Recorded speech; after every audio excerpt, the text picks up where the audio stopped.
Hi there, welcome to Active Intelligence. Join me for the next half an hour as we go online and find out not just where you've been, but who's been watching and what data has been collected about you. We promise you some balance rather than some bias, and your chance to discover just how the big data might lead to some big debt if you're not careful on today's Active Intelligence.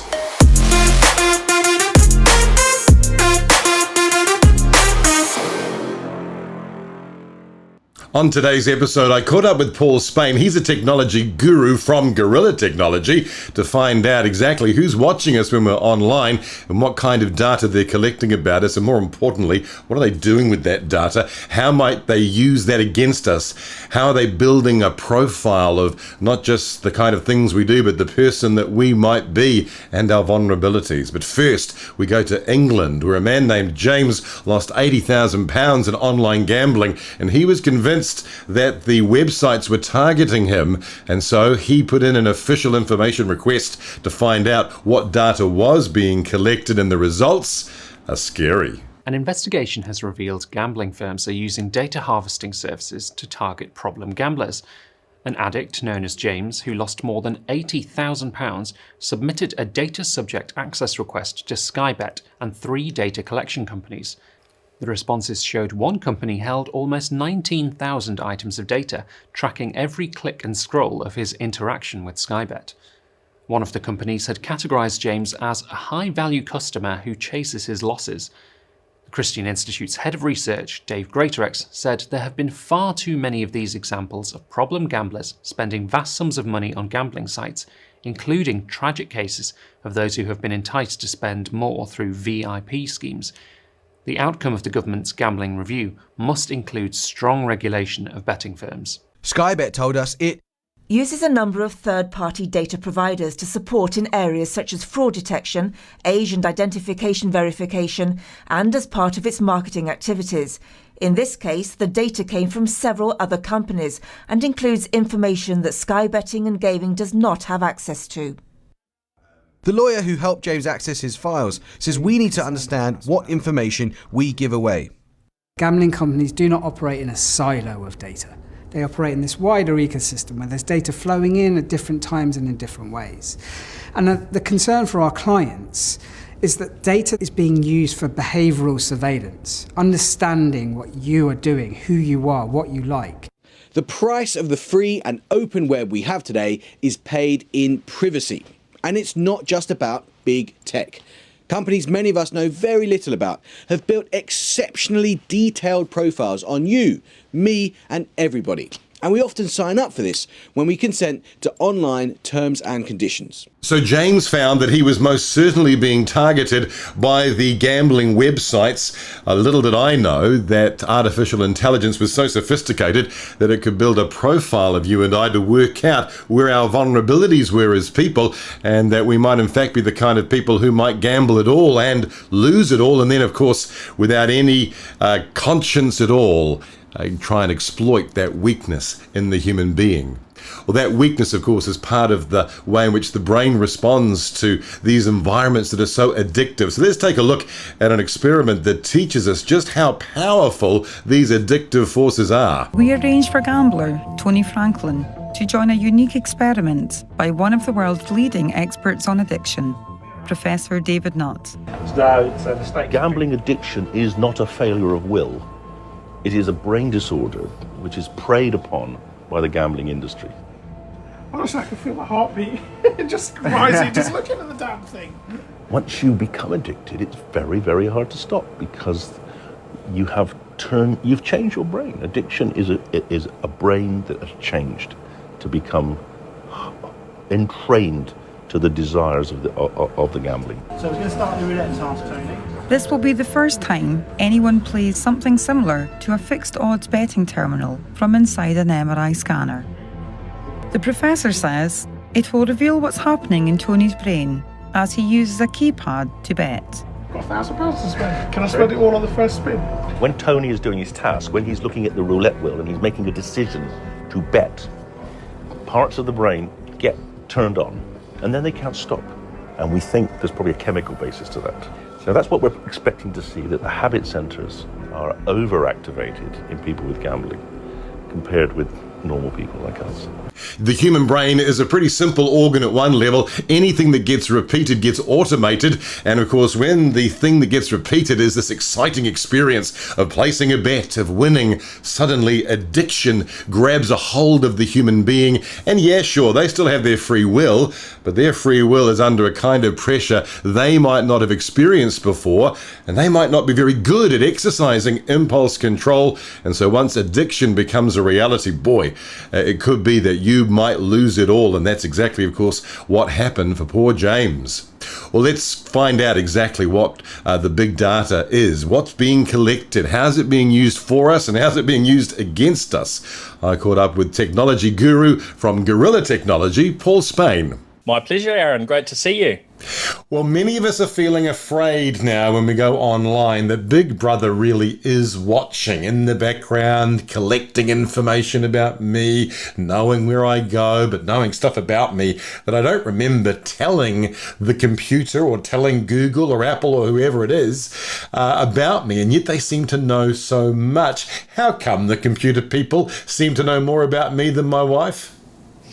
Well, it's sort of the nature of the technology that we've adopted in recent years. So if you just think of Google as an example, so many of us are using Google Maps sometimes on a constant basis, but if we're using an Android phone, then our phone is keeping our location for scenarios such as we've lost our phone, we want to get accurate search results. There's all sorts of reasons why the phone might capture the location. Maybe we're driving somewhere using Google Maps. Well, the way Google knows what's happening in terms of to tell us that there's a traffic jam, it gets that by collecting data back from everybody that's on the road, and suddenly it notices people are grinding to a halt and stopping and so on. So, this technology is incredibly helpful, but in order to be helpful, there's got to be a flip side to that. And it's the same when we visit various websites and do various searches,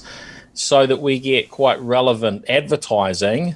This information's collected. Now, the challenge is, where should those lines be drawn and who should have control? And it can be quite a complex question. So, yeah, it's very, very interesting as we have Apple, starting to sort of, tighten things up from a privacy perspective. And I guess this has happened over a number of years. They've worked very hard to make that a differentiator. So, it's going to be an interesting journey to see what we end up landing on as what's the right level of of data to be collected about us. Well, I think we can understand that some data is important, location, perhaps the things that we've purchased, as you say, might be gathered. It does appear, though, that a profile is being built up about me, that they know not just what I like to buy. I don't mind them knowing how much I like barbecues, but I do wonder how they know my age and other kinds of information about me. And in fact, even more subtle information, like what kinds of behaviours maybe that I'm prone to, like this British man in the gambling story, where it turned out that the online profile seemed to know that he was someone vulnerable to taking risks. I mean, how would it know that kind of stuff about us? Well, you observe someone and you pick up a lot of information. Now, when we transfer that data into a world of technology, then we end up with these huge databases, and it becomes quite easy to compare one profile against another. And so you know a little bit about what one person searches for, and you link that up with a range of other habits. Does the location this person go to regularly include a casino or somewhere where gambling's done? Does it include pubs? Does it include different workplaces? So some of that information can make it really obvious, but it's often the more subtle dots that get joined together where a computer can end up being maybe much smarter than what we might be with that same information, because the computer not only has our data, but it might have 1 million, maybe 1 billion other people to compare that with. And then with certain information, maybe they've shared publicly, or certain searches that individual has done. And so then the technology joins up the dots and makes a call. And, we've heard about this being done in the past. I think it was a supermarket chain in the US that they had enough data to predict that a particular young member of a family was pregnant based on different data. And the way I recall it, and I don't remember all the details, but the family was shocked that this youngster was being sent this information. But actually, the computer joined up the dots correctly, and had predicted something the family wasn't aware of. Is one of the challenges here that the computer, in a sense, and the corporation it serves, doesn't really have a soul, in as much as, on the one hand, we understand, putting a product before someone who likes that product, it's up to them whether they purchase it or not. But in the case of the man in Britain, the gambling sites were targeting him, knowing that he would be likely to bet money that he didn't really have to lose.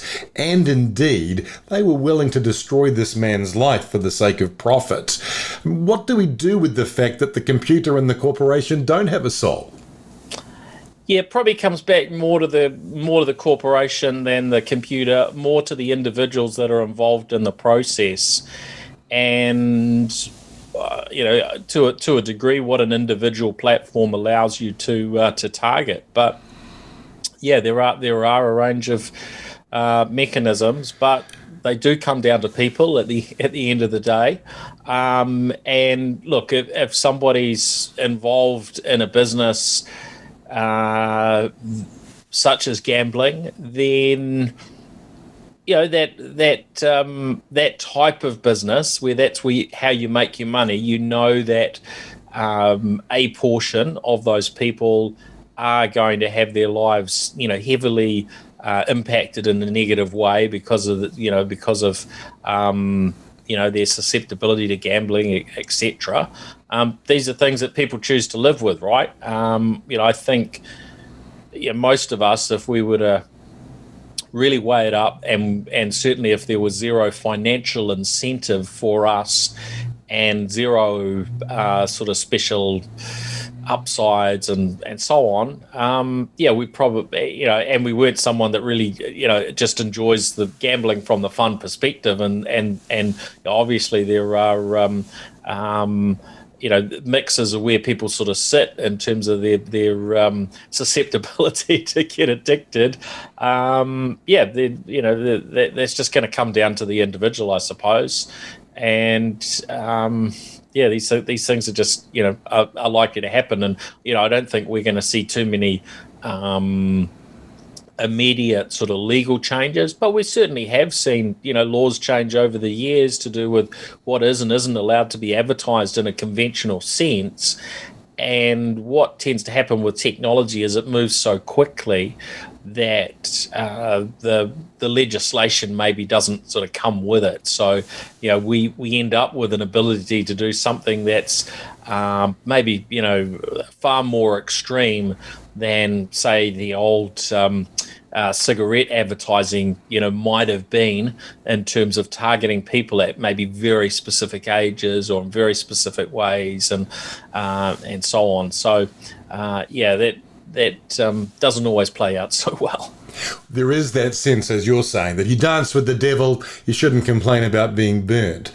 But my wondering is it possible that the computer and its algorithms could work out that someone who's never been to a gambling site is actually the kind of person who makes rash, hasty, risk-taking choices, and that someone who never would have danced with the devil finds themselves losing it all because the computer went after them?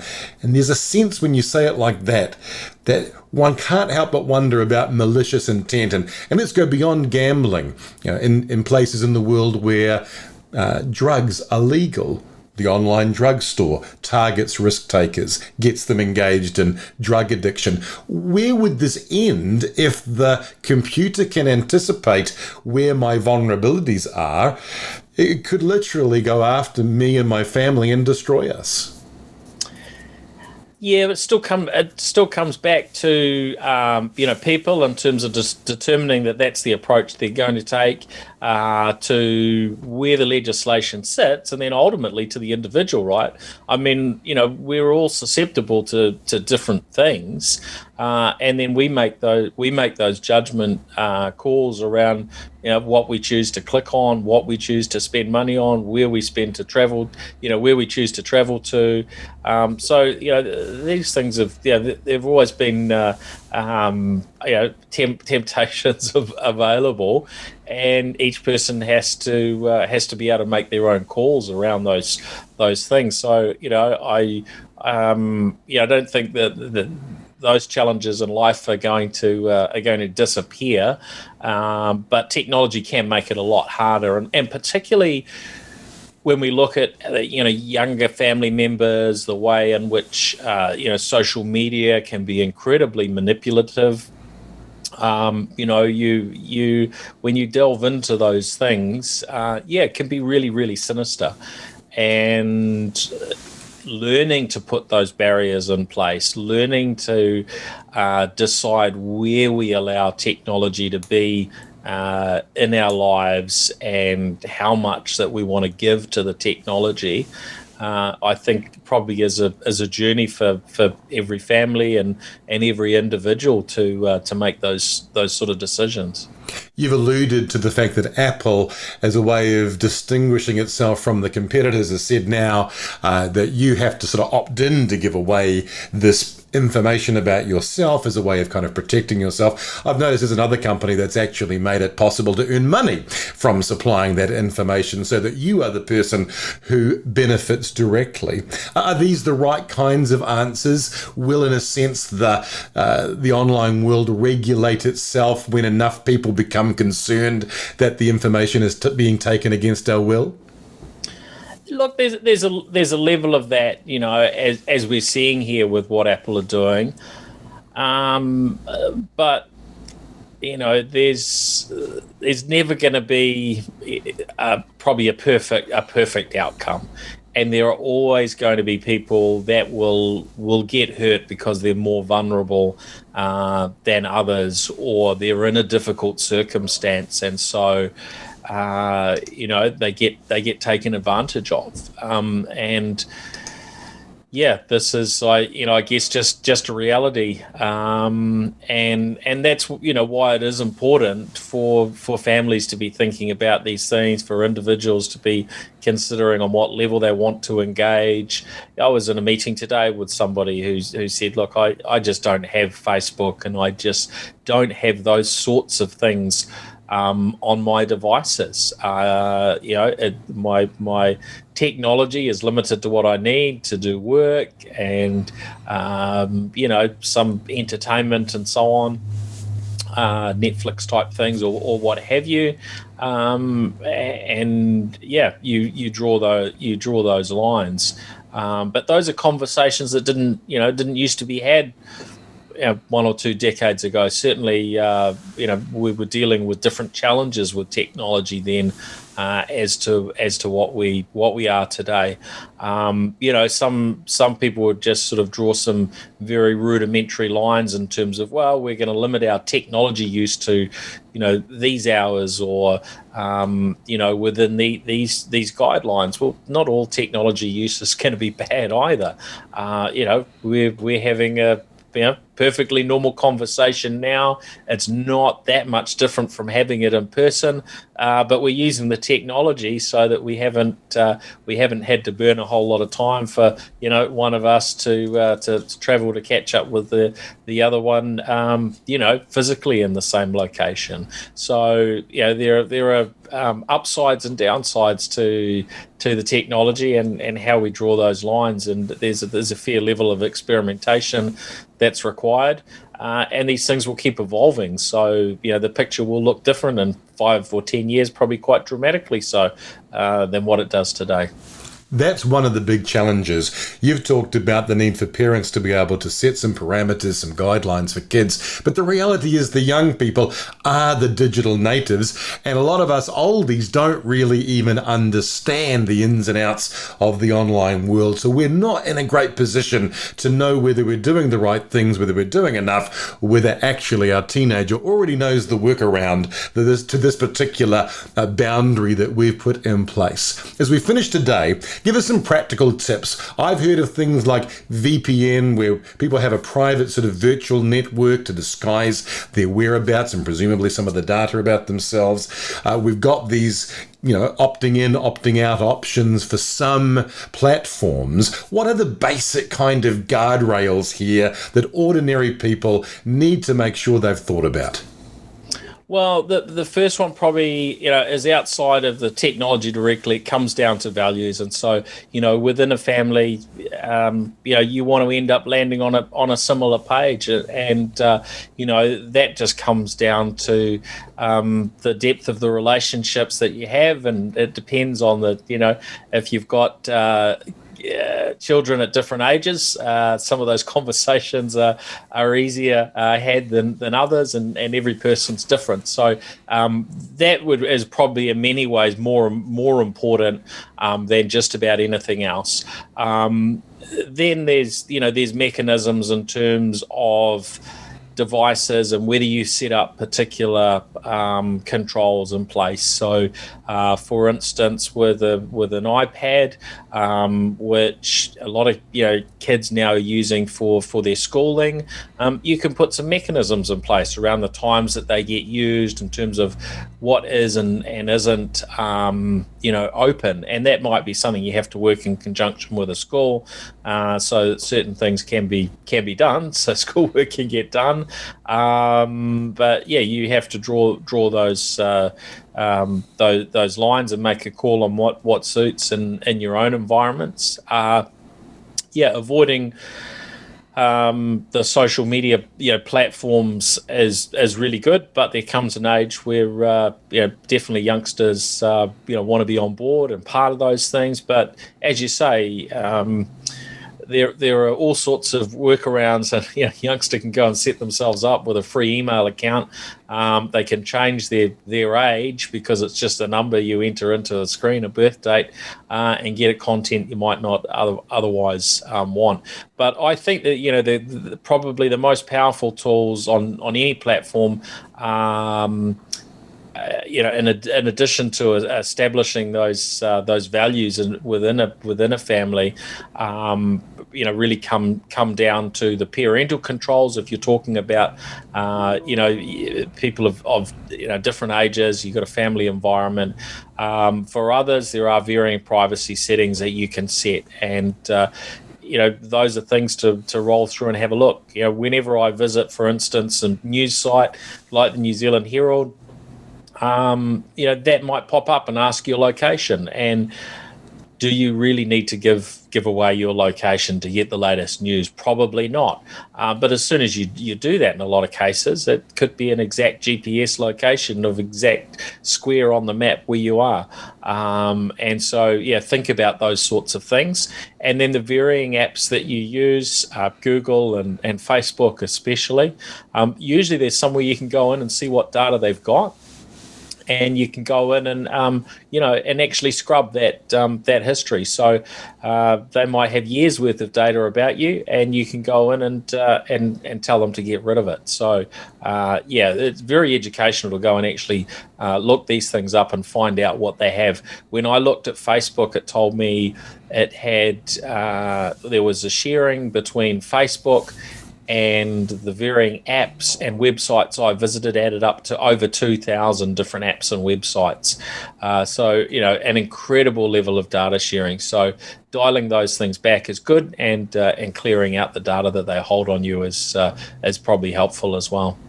That's Paul Spain from Gorilla Technology, reminding us, of course, that the first people who have to be responsible are you and I, the user.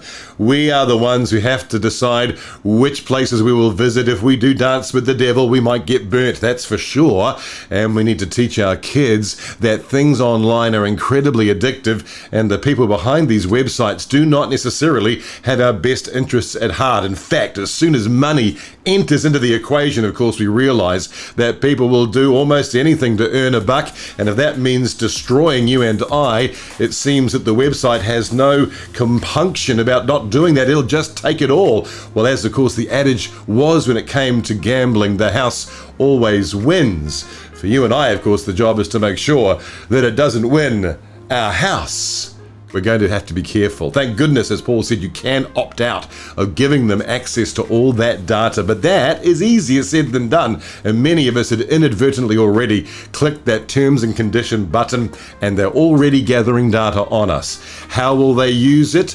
Well, we can see in one sense just to advertise very directly to us, but it might be that they want to exploit us so that we end up being drawn into worlds that we've never been to before, have had no interest in, except that the computer has worked out that you and I might be vulnerable. So let's be smart and let's consider saying no to them gathering all that data on you and I. And now for the most ironic thing I'm going to say all day. Would you sign up for this podcast? We only want your email address, that's it. If you hit subscribe at activeintelligence.nz, I promise you that's all we're going to do with that data is send you the podcast every week. We'd love to hear your thoughts on today's broadcast. We'll catch you next time on Active Intelligence.